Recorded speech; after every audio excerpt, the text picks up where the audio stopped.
All of us strive to be good human beings, I am sure.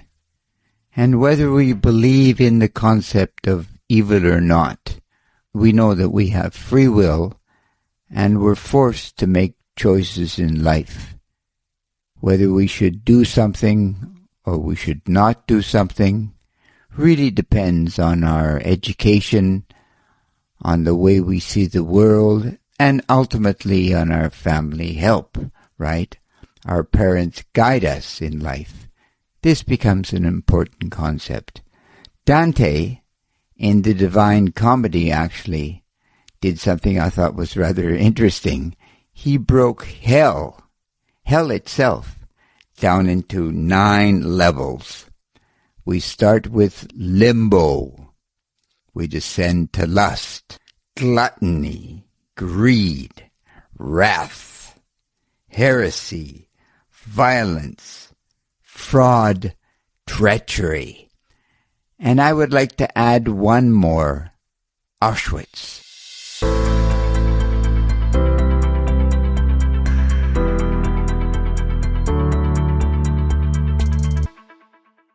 Auschwitz, in modern Poland. During World War II, of course, it was actually part of Germany for tax reasons. It was incorporated inside the Reich. And there were 2,000 companies that were involved in the operation, the fiscal operation of running this camp. Now, what was Auschwitz? Auschwitz supposedly was one of the death camps that were situated throughout the Nazi Empire of the time. Now, in your wildest dreams, you really cannot believe and understand what had gone on in Auschwitz. Imagine now that you're an ordinary person, probably Jewish, and over time, once the Nazis come to power, you slowly lose your rights. You lose your rights of liberty, rights of employment, things along this nature. And things are getting tough.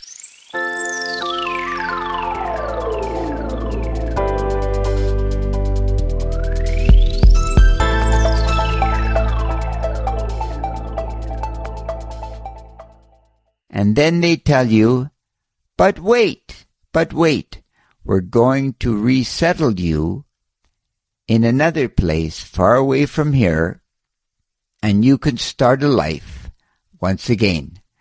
So they come to collect you. So you put on your best clothing, of course, and you pack your valuables because you're probably not coming back. And they put you in a cattle car, and they ship you across Europe. Now, if you're in Greece, for God's sakes, it takes 2 weeks. But usually if you were in perhaps Holland or France or Germany, it took 2 to 4 days. And you're not allowed out. You're starting to suspect that something is very, very wrong here. Because, of course, you can't wash, you can't defecate or urinate properly, so you're soiling yourself, and it just goes on. Then you arrive. You arrive in Auschwitz, and they shuttle you along to a certain area, and the doors are open. And people are screaming at you. Gosh, you don't know what's going on. Why are they screaming? Women to the left, men to the right, and you form up in queues. And these queues then are judged. If you look healthy, you're into the camp. If you're perhaps weak, or you're pregnant, or you have young children, you go to the right. You go straight ahead. And straight ahead, you're told, meant you're going to have a wash. And you think, oh gosh, thank God, after 4 days of this mess, I can finally clean myself. Take your clothes off. But in reality, you're going into a shower. And into the shower, they're actually going to pour Cyclone B gas. And within 30 minutes, you're dead. And on it goes. Now, many books and many stories have been written about Auschwitz, but when you actually get there, you're kind of at the beginning a little bit virtually disappointed because the camp itself, Auschwitz, is relatively small. It's made with brick buildings. And, you can imagine it was dirty and muddy, but probably people survived. But then they take you to Birkenau. Now, Birkenau is as far as the eye can see.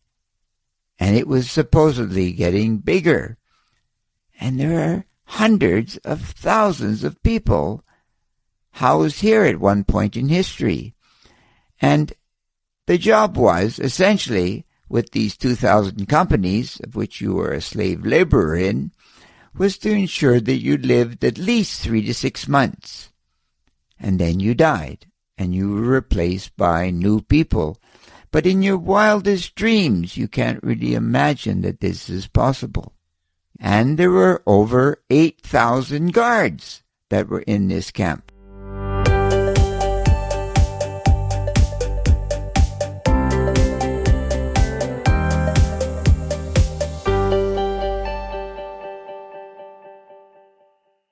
But all of this culminates in the question, wait a moment. It's easy to blame the Germans or the Ukrainians or whomever were actually working in this camp. But could it be me? Oh no, impossible. I'm a good guy. But wait. Given the circumstances, given the time, it could be me. It could be me. I could be a person working in that camp. And most were not punished. Most. Under 5% of all the guards and the personnel that worked in Auschwitz-Birkenau actually were punished. They just went home. Grandfather, what did you do during the war? I was a soldier. The conversation ends. So I think when it comes to evil, we should not be so smug. We should realize that we are faced with evil on a daily basis, and we must pray to our God and decide what is the correct thing. Because if we can't decide, we ultimately can be a part of perpetrating one more Auschwitz, one more death camp, one more horrid, horrid situation. And you know what they say. You know what they say. Critical thinking is necessary, certainly when one is faced with evil, and critical thinking is great. You take care. God bless. Bye-bye.